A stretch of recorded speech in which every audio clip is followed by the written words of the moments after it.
జ్ఞానం అల్లరి చేయదు. ఒకసారి మీరు ఇక్కడ వేలుంచి మొదటి కొరింథీ పత్రిక 14వ అధ్యాయం 36వ వచనం చదవండి. మొదటి కొరింథీ 14:36, 33, 14, 33వ వచనం చదువుతాం. అలాగే పరిశుద్ధుల సంఘములన్నిటిలో దేవుడు సమాధానానికి కర్త గాని అల్లరికి కర్త కాడు. ఏంటంట? అల్లరికి కర్త కాడు. అల్లరికి కర్త కాడు. కర్త కాడు. మేము స్టేజ్ ఎక్కుతుంటే వేలలేయడం, కేకలేయడం చేయకూడదు. చెప్పాను, చేయకూడదు.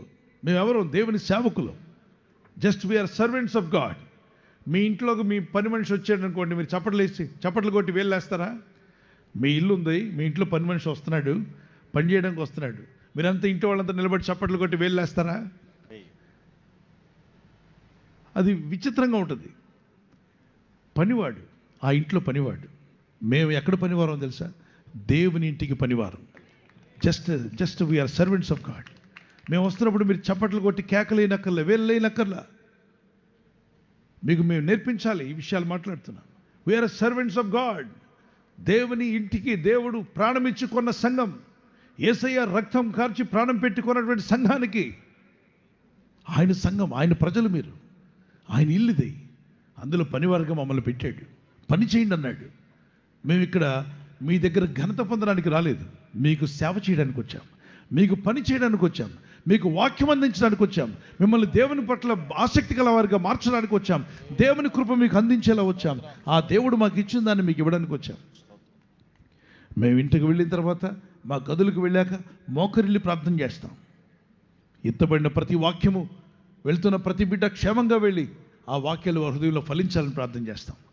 ఈ గ్రౌండ్లో అటెండ్ అయిన ప్రతి యవన కుమారుడు తిరిగి వెళ్ళినప్పుడు ఒక వెలుగు ఆ వ్యక్తి మీదకి రావాలని ప్రార్థన చేస్తాం.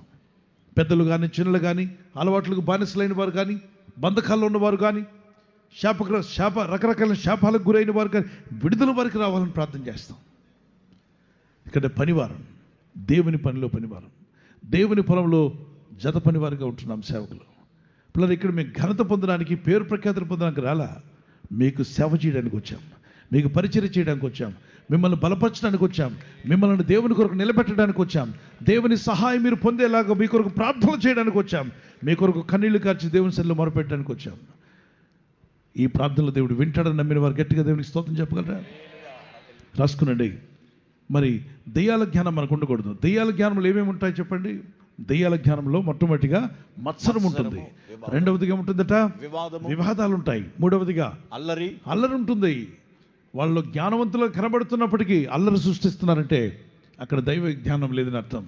పరిశుద్ధుల సంఘములన్నిటిలో చేతిపండి ఒకసారి. పరిశుద్ధుల సంఘములన్నిటిలో దేవుడు సమాధానానికి కర్త గాని అల్లరికి కర్త కాడు. అంటే పరిశుద్ధుల సంఘాల్లో ఏముండదు? అల్లరి ఉండదు. గట్టిగా చెప్పండి. పరిశుద్ధుల సంఘాల్లో ఏముండదు? అల్లరి ఉండదు. అపరిశుద్ధుల సంఘాల్లో అల్లరి ఉంటుంది. సినిమా హాల్లో ఎగిరినట్టు, క్లబ్బులో ఎగిరినట్టు, పబ్బులో ఎగిరినట్టు రకరకాల అల్లరి కార్యక్రమాలన్నీ ఉంటాయి. అల్లరి కార్యక్రమాలు చేయకూడదు. అది దేవుని పద్ధతి కాదు. దేవుని పద్ధతిలో మనం ఉండాలి. దేవుడు నేర్పించాడు. దేవుడు పౌరుషం కలిగిన వాడు, పద్ధతి కలిగి బ్రతకమన్నాడు. పిచ్చి పిచ్చిగా చిందులేస్తూ నాట్యం అని చెప్పి, దేవుని పేరు చెప్పి, దేవుని పాటలని చెప్పి రకరకాలుగా చెడిపోతున్నటువంటి యువత వారి ఆత్మీయ జ్ఞానం లేకుండా దెయ్యాల జ్ఞానంతో నడిపించకండి సంఘాలని, పరిచర్యలను. దేవుడు ఒక పద్ధతి కలిగిన వాడు. God is a God of order.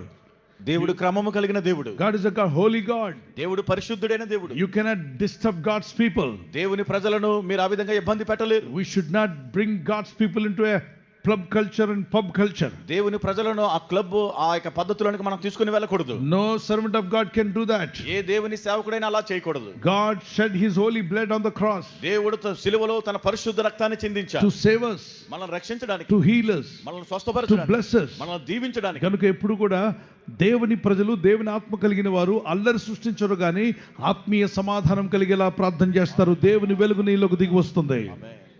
ఆ తర్వాత మాట కూడా చదివేద్దాం. త్వరగా చదవండి ఆ మాటలు. దయ్యాల జ్ఞానము, భూ సంబంధమైన జ్ఞానం ఏం కలుగు చేస్తుందట?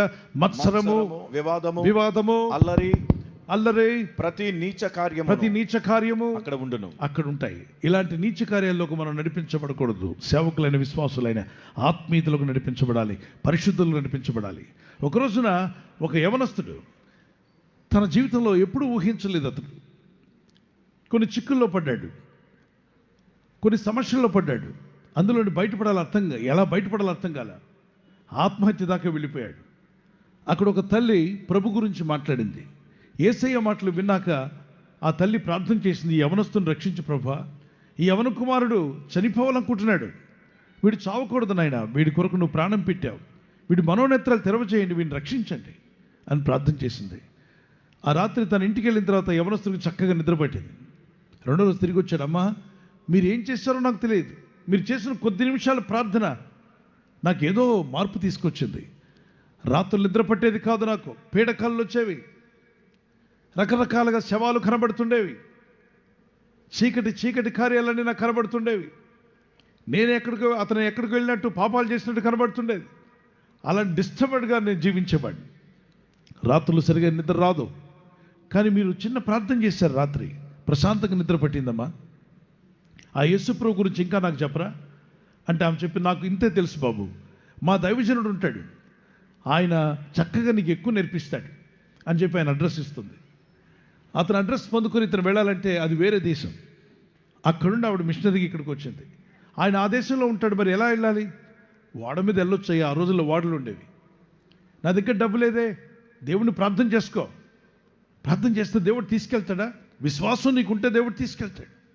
అయితే మోకరు వెళ్ళి ప్రార్థన చేయడం ప్రారంభించాడు. దేవా, ఆ దైవజనుడు కలవాలి, నేను ఆయన వాక్యం వినాలి, నేను నా జీవితంలో మార్పు పొందాలి. ఒక చిన్న ప్రార్థనకే రాత్రి వచ్చేటువంటి పీడకల నుండి విడుదల పొందాను. చీకటి స్వప్నాలను నాకు విడుదల కలిగింది.